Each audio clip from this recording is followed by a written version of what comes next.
between containers. And we'll be doing an application, just a small application from scratch, and we see how that goes. So containers are very isolated, and isolated just means that they do not allow that external communication from another container. So to enable this, they use the same concept with networking. If you have done networking, and maybe something like building, is it a wide LAN or something like that, you will get this concept of, in order for two computers to communicate, they must be in the same network. Or even if something simple as you have tried to share files through a LAN cable, where you have one laptop and the other one connected using a LAN cable.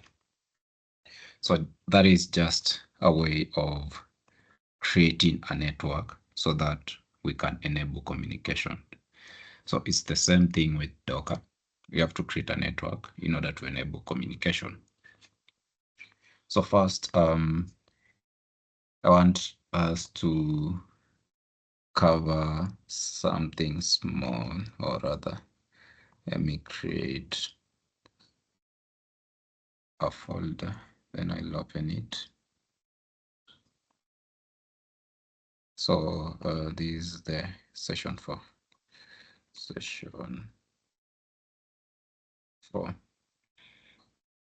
And I want to open this folder with VS Code, and we are going to build, or we are going to be using two containers. The first container is the database, which I'll be using, and the other one is the node. So we are going to build a simple application, a simple node application. So I'll first start by node, not node, but npm init, just to initialize node. Then here we are going to create a very simple server.js. And then I will need some packages. Let me try to increase this font. I'll need a package called Express, which is the framework that is used for backend in Node. I will need another package known as MSQL. So I need MSQL for my database. And I need another package, a third one, that I just called .env. I'll be using it to save the passwords in a different file. So you kind of have whatever we call environment variables. We just are just there so that we can save password outside the code, and that will help us not to push passwords to places like GitHub or public places, or expose your password. So those 3 packages is what I need. And I'll just open my Chrome again. And right here, I'll just go to npm imsSQL. I'll be back to this part in a few. But what I want to do is, let me connect to my database. Just use server name can be localhost in this case. The login will be root. Sorry, my login is superadmin and my password is root. Anyway, this password, you don't need to, I don't use it a lot. So inside here, I just want to create some few things, or a database. And I'll say the database is, database, we can just say fruits. I have no idea of a database that I can create fruits, and execute that. Then I'll use fruits So to use fruits, yeah, I execute. So it's just an alternative of just selecting fruits from this drop down that is there. And then I'll create a table that will have an ID, which will be an integer, just a number. And I will say identity.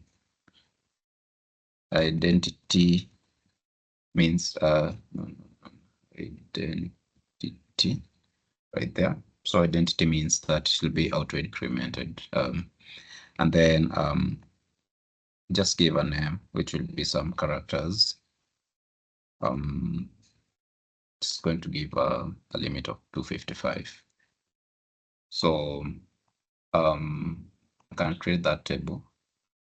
Seems like yeah, I never get this table a name.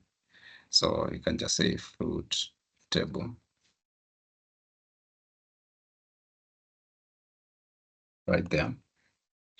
And then a query to insert into fruits table. Just want to insert the name. We are not inserting the ID because it's going to be just auto incremented. And the values can be something like an apple. So that way, execute that, and maybe can have this line several times just to insert several fruits, a mango,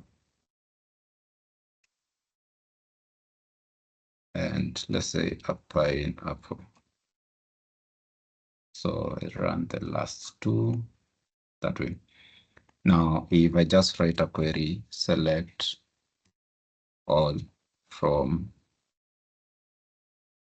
a fruits table, just to see the things that we have saved. We can see the 3 rows at the bottom right there. So this is as much as I want us to do because we're going to create a very simple application. Now back here, our packages that we wanted have been installed. And I'll start by just creating a folder that I'll say configuration. So we need to make some configurations to be able to use MS SQL, just to tell it first which database you are using. And inside here, I'll also create something called .tnv file, which we'll come to later. So now back to this package, which I had opened with npm MS SQL. They give us the configuration right here. So I'll just copy that part. I don't need to copy the other part below. It is just testing if the configurations are correct.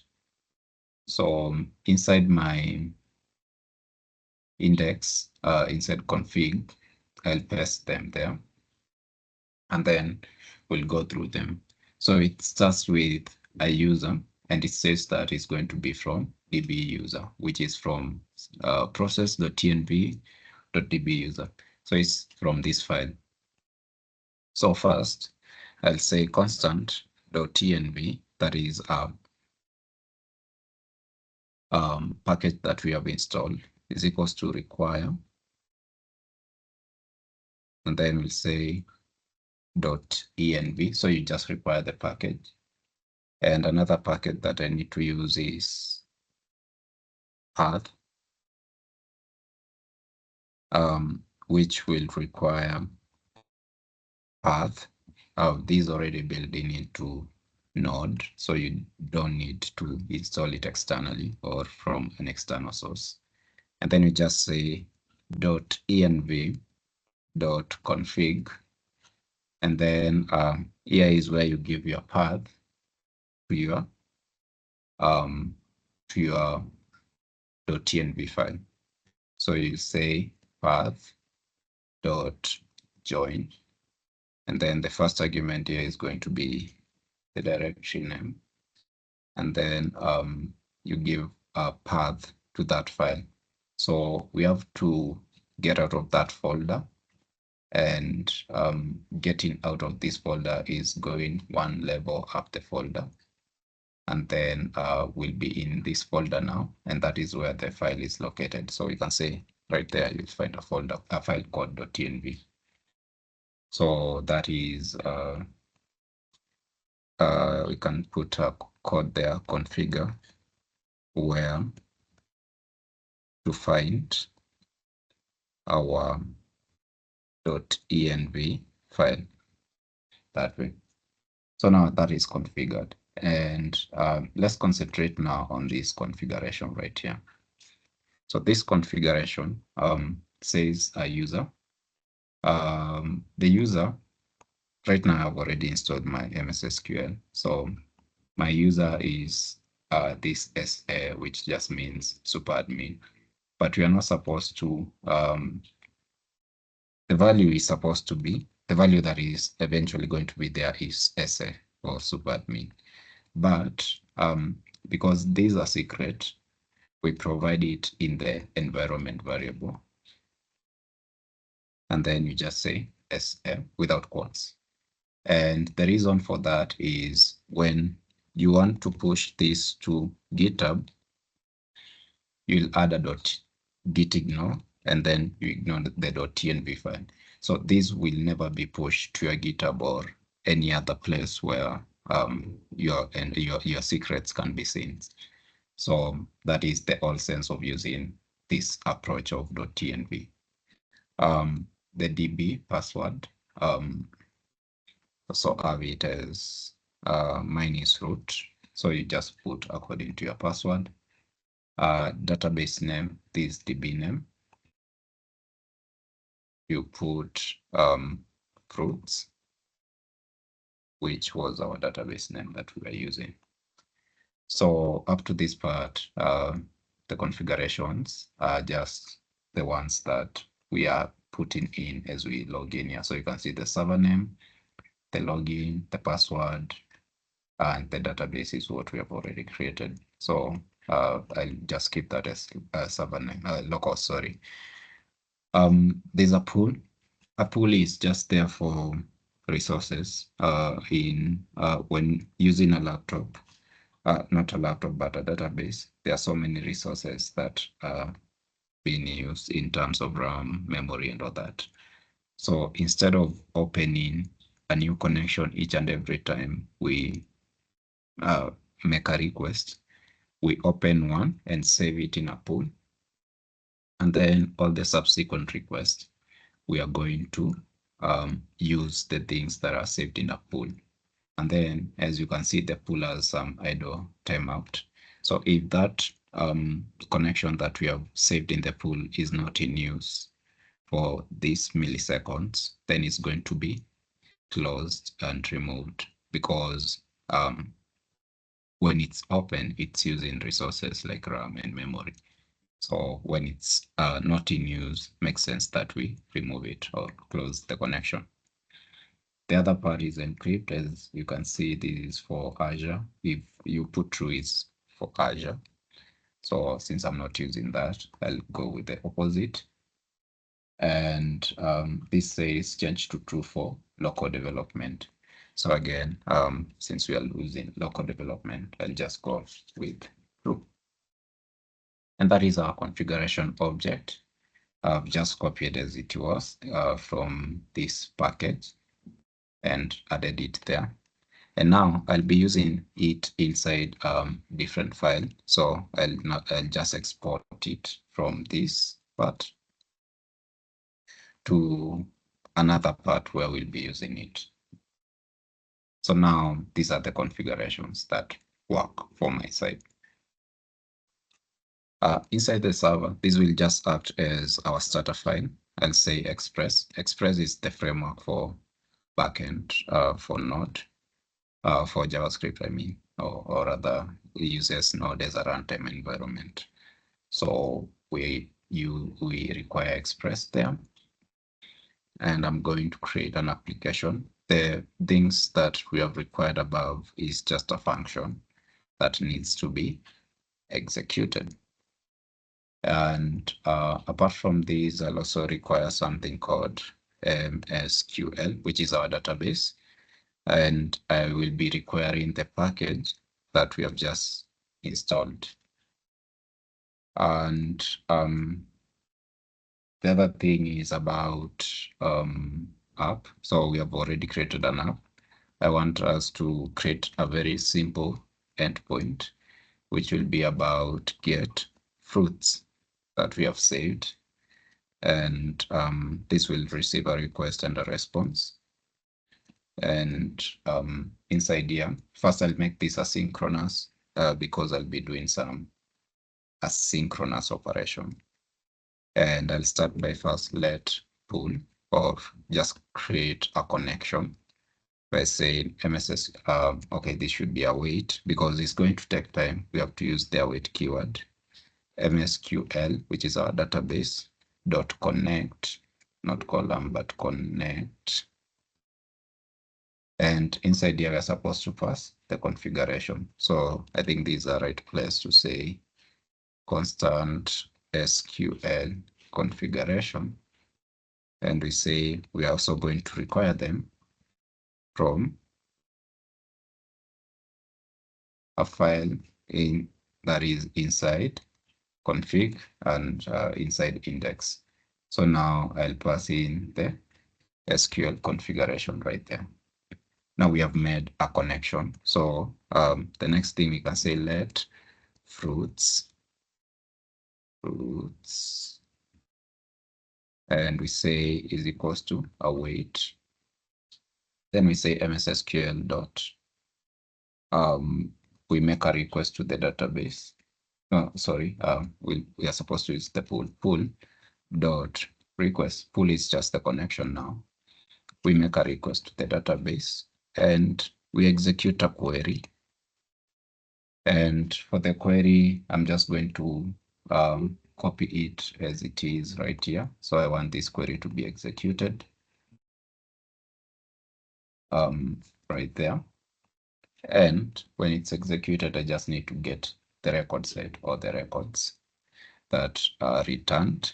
Then we say status, which will be a 200 status dot. The data will be in form of JSON this time. Just say fruits right there. And lastly is just to expose a port that we can interact with. Go this time for 4500, and then maybe a message to just let us know that our server is running. We just say server is running that way. And with these, right away, we can just now say node server.js. And we get that message that server is running. So I can just come here to localhost. We just select 4500 slash roots. And don't have pretty installed, but we can see the data is being displayed right here. So we can say now when everything is running locally, everything is running well. Because these first the same laptop, all these operations are happening in the same place. So communication is something that is happening. But now with two containers, communication won't just happen on the fly. We have to tell them that or put them in the same network so that communication can happen. So now I want us first to disable our local MSSQL instance from running, or our local database from running. So that means just stop these three services, or just the two of them. If we stop the two The last one you don't need to stop. Actually, it doesn't stop, but we don't need to stop. It will automatically not stop. But if you have to stop, just come here, disable it, and it will be stopped. So now we have stopped our MS SQL database from instance from running. So if we come here and try to connect with the same details, that won't run. It will take some time, but fail. You just get a network related error, something else just happened. So right now, I want us now to use the database inside Docker, or a database that we have created with Docker. I already have one, but can just delete it so that we can recreate it together. And I will go with MSQL Docker. So I'll just Google for that image that I can find. And from Docker Hub, of course, you'll get an image. I'll use this. And inside here, just open another terminal, paste that. Already it's creating an image for this, but I'll just delete it. The other images, I'm using them in other projects. Don't worry about that. And let's change this command. The first thing is, okay, yeah, let me first say the password. I want to use a different password. So I will change this password. Mine was root, but with Docker, you cannot use a password that is not strong typed, or not strong typed, sorry. That is not a strong password. That is small letter, uppercase letter, a character, and a number. So I have to change that password to something like that. The port is okay, still remains that. Because you have stopped the other instance, there will not be any clashing with the ports, or any other port that is using the same port. Now, just the other day we learned about volumes, so we can now say that our backup, whenever this container is running, we can always pick up a backup and save it inside this folder that is named backup. Might have backup also. Let's just call it fruits backup. And this can be inside. We are linking it to the var opt MSQL, which we saw is just a folder that stores the logs for MS SQL, so that whenever this container is stopped and we restart a new one, it can remember about the things that we did in the previous. And even better, let's give this a name, and I'll just call it DB. And now I've created my image. Not yet to add it to a network, but the image is there. And now we can connect to that image. So first, let me try first copying this. I will disconnect from this and connect to localhost.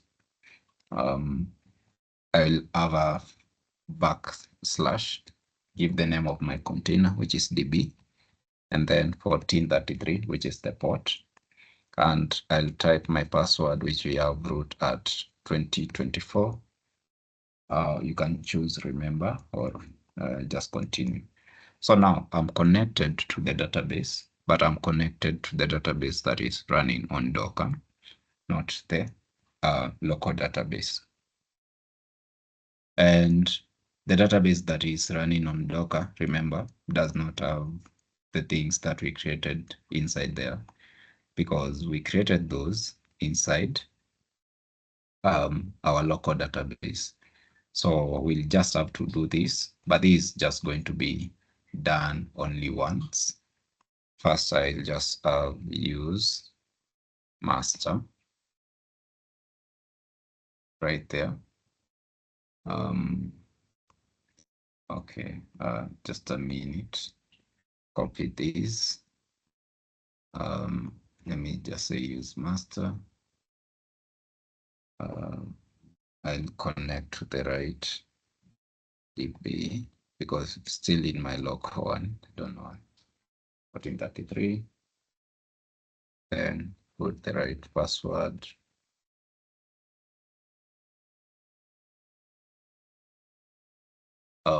This will take some few minutes, but eventually connected. We use master. So right now we can now continue with the rest. Create this. We now want to use the fruits table. The reason first I use master is always the default database that is for MS SQL. So it's more of like just selecting that database there. What this use command is doing. When you execute that, the database is selected there. You'll find master also there. So if you select it, you can avoid these commands. And let's create these and run all this. And lastly, we can run this. And that is running. Now, let's create a quick Docker file for this image. I'll use base image that is Node, and the version will be 22 Alpine. So just a small image, 22 Alpine. Just put some working directory, just like we said, it's creating a folder. We are going to copy this. We did this for optimization. Packet I'll have star.json. So this just means that anything that is starting with packet has anything after package and ends with a .json. So clearly these two folders are going to fit into that category. And then I'm going to copy them inside the app or this folder above here. And after this, we can now run a command npm install, because the packets that we have copied above are the ones that are concerned with the libraries that are installed whenever we do an npm install.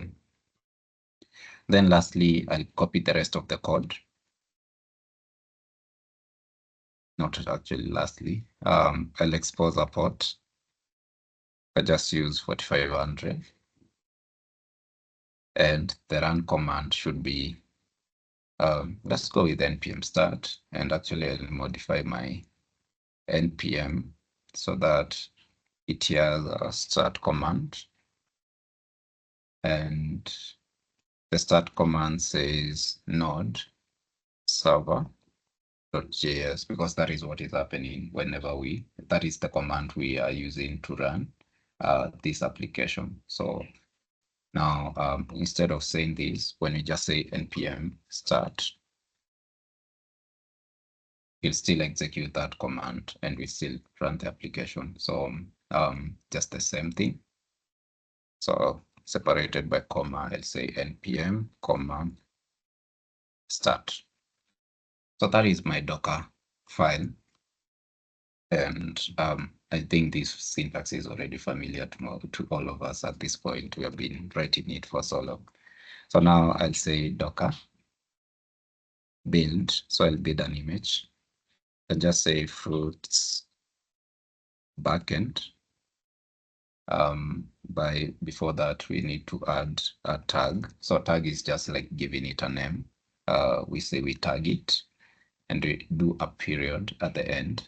That just means that you'll find a Docker file inside this directory that we are in. And with that, our image starts to build.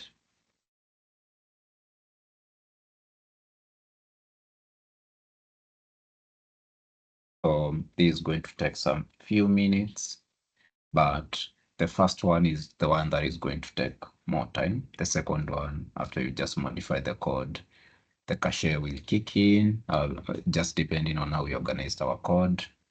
The cache will kick in and it will be a bit faster compared to the subsequent runs will be a bit faster. So right now, in the copy, we're done. So you can see it's grouping them in terms of steps according to our steps here inside our steps here inside the Docker file. So with this, we can now create a container. So you can say Docker, I might type it. We can say Docker run. I'll bind this port to still 4500 on the outside. Then I will Stanley Tibbs is lagging. I will say maybe I want to have this in attached mode. Actually, I want to go for detached this time. And then I'll give it a name, which I can call it fruits container. And lastly, I need the fruits backend, which is the name of the image that we did build before. So we see that port is already in use and it's being used right here. So you can just stop that. Now I'm getting a conflict. So just delete this. And now this should be successful now. So we see the same things that we saw whenever we were running this locally. Server is running. But now, if server is running, then we should be able to see the fruits, but we don't see them. And we get something like failed to connect to localhost, all this. So that is now the all purpose of what we are about of this session today about networking. So networking is communication between two containers because now the database is in a different container, the backend is in a different container. So they are kind of isolated. The only way to communicate to all these is ports, the ports that are exposed. But ports are going to help us with the request, but they're not going to help us with things like, let's say, a database connection. They are going to just help us with things that can communicate through ports only. So we need to adjust a lot of things here. Not a lot, but let's start by adjusting first. I'm using this password is 2024. So first adjustment. The second adjustment will be that I'll be using a server called nowdb. So the server won't be any more or won't be localhost anymore. Rather, the server that I'll be using, you give it based on the name of your database or the name of your database container, if you can say that. But now I'll have actually to pull that container down first and recreate it. So let's talk about networks a bit. And back to my explanation, the only way people communicate is through networks. The only way computers communicate is through networks. The only way you can transfer data is through network. All these are just through networks. So it makes sense to say also the only way for containers to communicate is network. So we're going to say Docker network. And right here, you can use the help tag if you're not sure about the commands. And you'll see there are so many commands about creating a network. So we want to create a network. So we'll say Docker network. Let's just call it this, the fruits network. I forgot the create part. So you need to say create. So that is the command for creating from the above list. And no, sorry, I wrote it badly. Should be Docker network create. I wrote create the network after. So the network is created, and we can prove that by just saying Docker network ls, which is just a short form for list. So you can see our network is right there. So we are supposed now to add the containers into the network. So just clear this. We'll first start with the database, which was, where was it? Yeah, I think this was the database. Should be the next one. Perfect, this one. So I'll first remove this. And the good thing is, after we remove, we are not going to lose our table data because we have used volumes. That is another advantage of volumes. So inside here, I'll come and add another command that I'll call network. And then I'll say fruits network. So I'm adding the container into a network. And now you'll notice our DB is starting, and even on top of that is still remembering that we created a fruits database, and it will actually also remember that we had everything set up in our fruits. So we don't lose the data. That is another advantage of our topic we covered earlier, which was volumes. Now, back to my fruits container, I'll say, first I'll rebuild this image. We could have used network, but I need to rebuild it because I've changed this part of server to DB, from localhost to DB. So I'm trying to find the command of rebuilding right here. So now it will be a bit faster since, again, the organization of the commands, the first 4 commands will use the cache, and this is the only command that will be re-executed because we just changed the code. And now find my command right there, and now say the network is fruits network, and run this. So it's complaining about the name because there's a container with this name already. So I just delete that container. Back here, can clear, then re-execute that command. And we see server is running. So let's try to see if we now get the fruits. And as you can see, we can now get the fruits because right now the containers are in the same network. That means that they can communicate with each other. So that is the whole purpose of networks. It's when you are building more than one image and you want this image to be communicating because they depend on each other. A database depends, a backend depends on a database. Front end depends on a backend.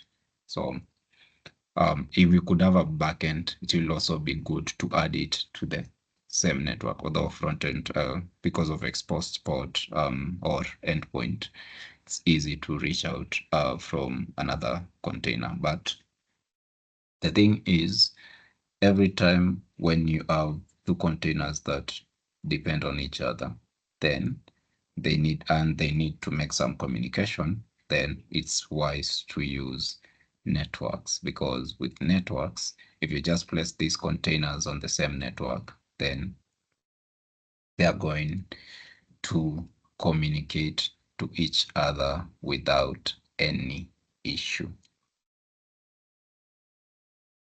Any questions? Questions?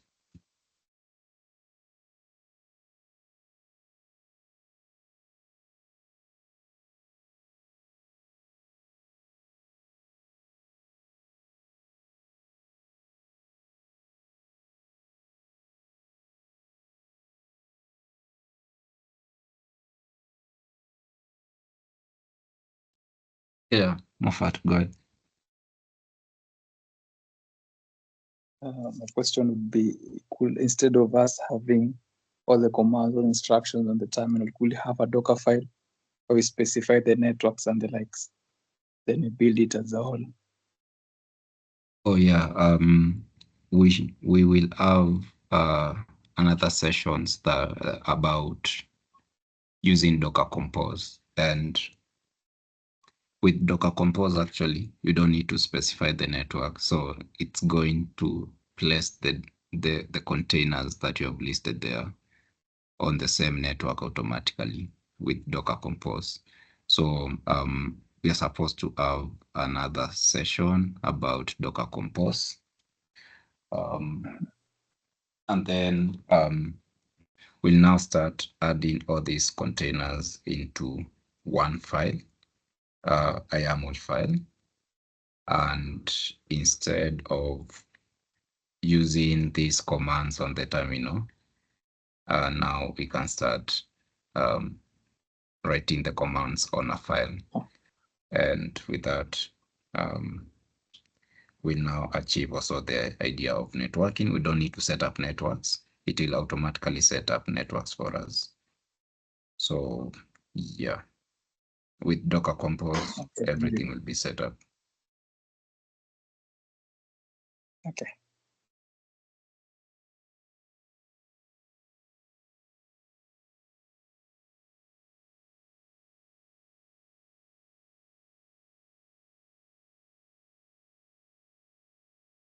Juma, I'm back to you because I'm already done.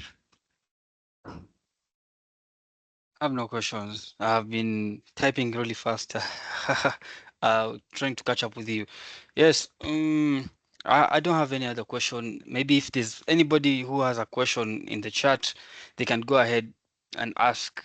Maybe, but for me, I'm good. I'm good. Anyone before maybe we close? Nganga, do you have any question? No, I'm actually I've already caught up and I'm good.